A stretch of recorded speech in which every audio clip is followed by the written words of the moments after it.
Dr. Walid Abbas Zaher is the founder of Longevity, and I can't wait to listen to his presentation. The topic is the current trends in the longevity industry in the Gulf region. So, Dr. Walid, we are listening to you.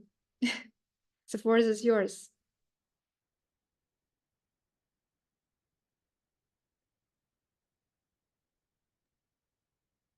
So thank you very much, everyone, for being here. And it's a pleasure to hear all the previous speakers. And hello to all our esteemed guests as well. So I think that's the last talk, and most of the points that should be covered were covered already. So I'm going to go quickly through reiterate some of the points agreed upon. The life expectancy of people have increased in the past decade, but without the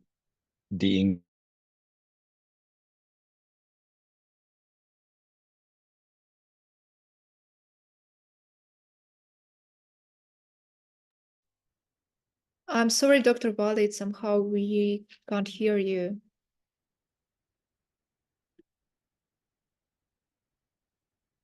everyone. Yeah, could you stop? I was locked out for one reason. Okay, no worries. Okay, so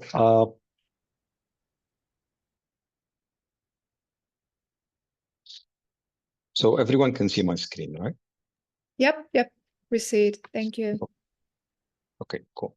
So as I was saying, the life expectancy of most people have increased in the past decade, and that could be attributed to so many factors. I think most of them is the medical advancement and since the 20th and the 21st century.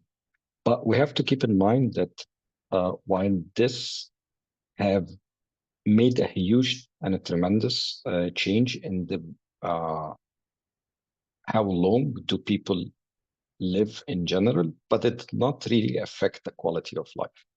And I would like to reiterate that longevity is not necessarily about making people living longer. It's about making people living better. And if you shoot a survey to most people, asking them if they want to live an extra 10 or 15 years, or they want to live the same age span, but reach mortality in a good health, I think most people will agree to the latter and not the former.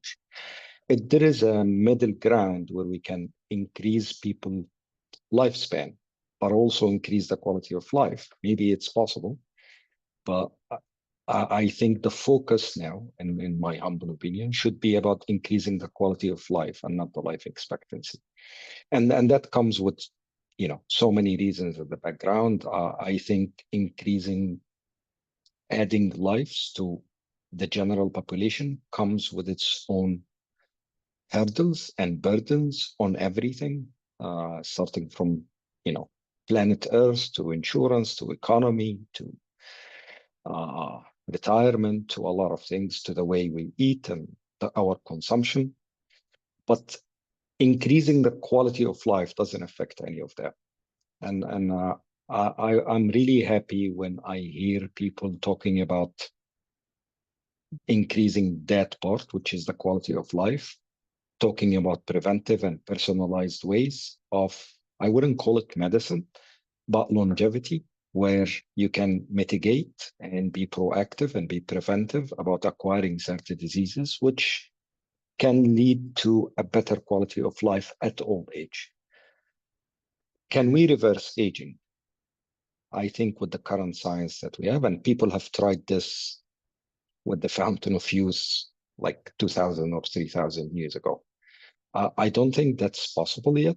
Might be possible in the future, but for now, what we can do is work on increasing the quality of life. And this is the true longevity that I think most people are focusing on.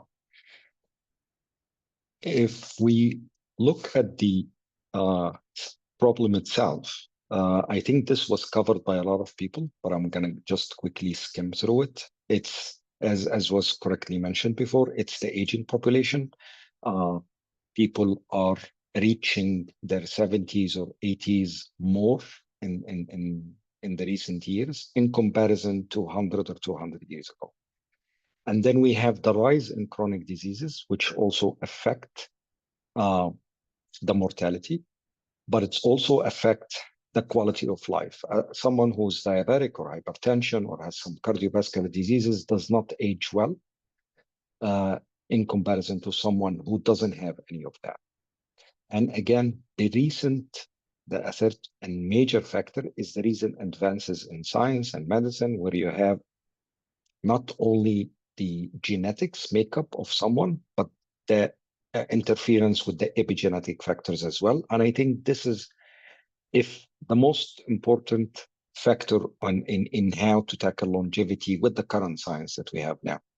And again, as many people have mentioned before me, also tackling mental health, because the amount of stress and the amount of factors that affects mental health in the world that we live now is very different from whatever we had 100 years ago.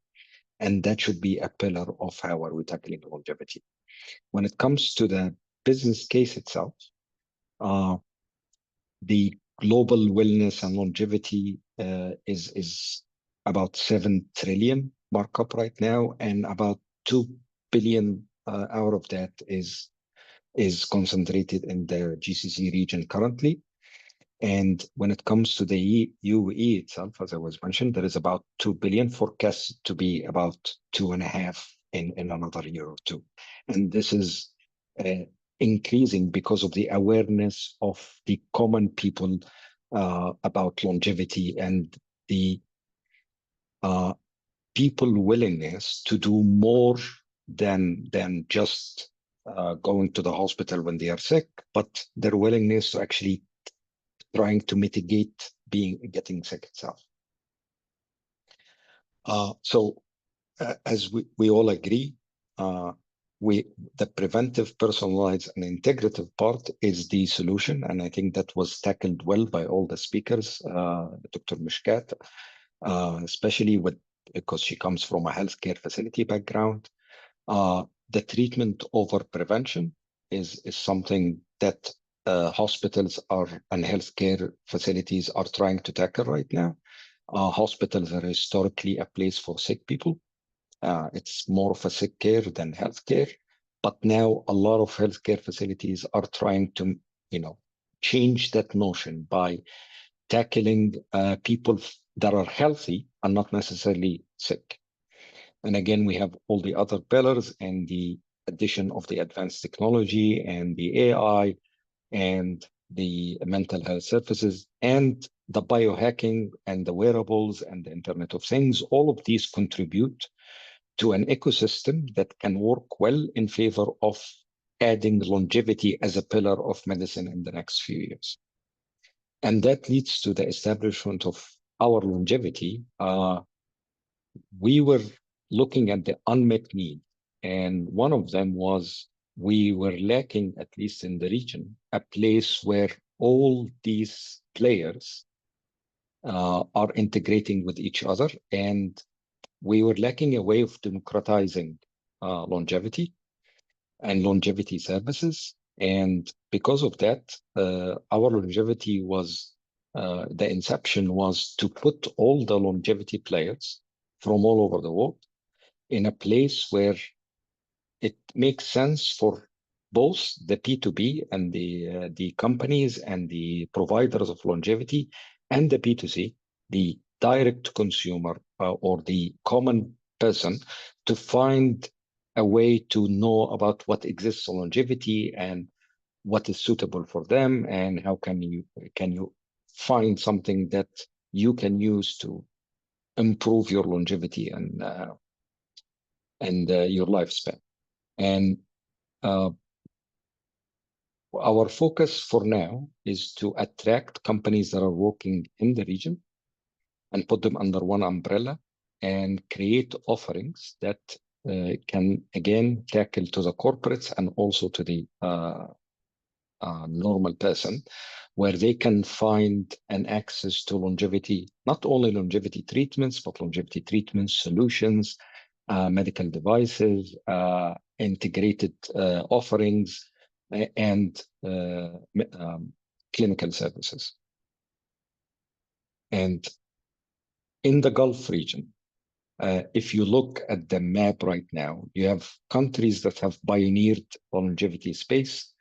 You have Saudi with the Evolution Fund, which is one of a kind in the region, being an NGO, being a big player in funding longevity research. I think it's well suited to take the lead when it comes to NGO services. Again, if you go to UAE, you have a lot of players that have tapped into the longevity space. You have the Emirati Genome Project. You have M42 with their Omics Center of Excellence. You have Pure Health with their Longevity Initiative.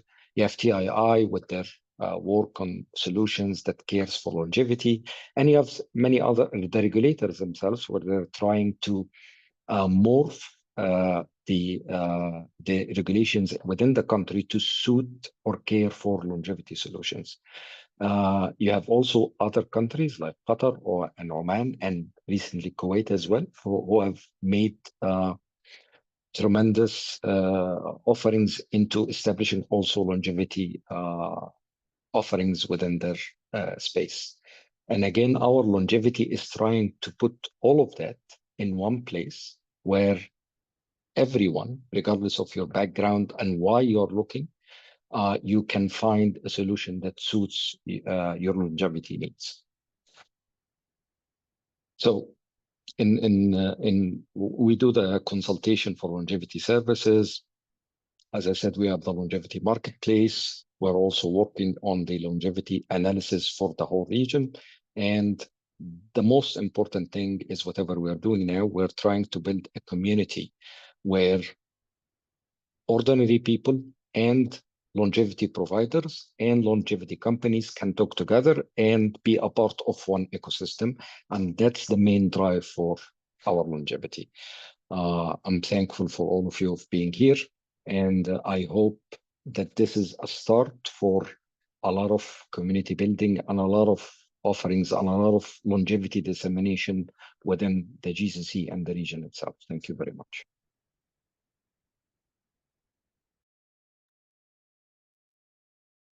Thank you so much, Dr. Walid.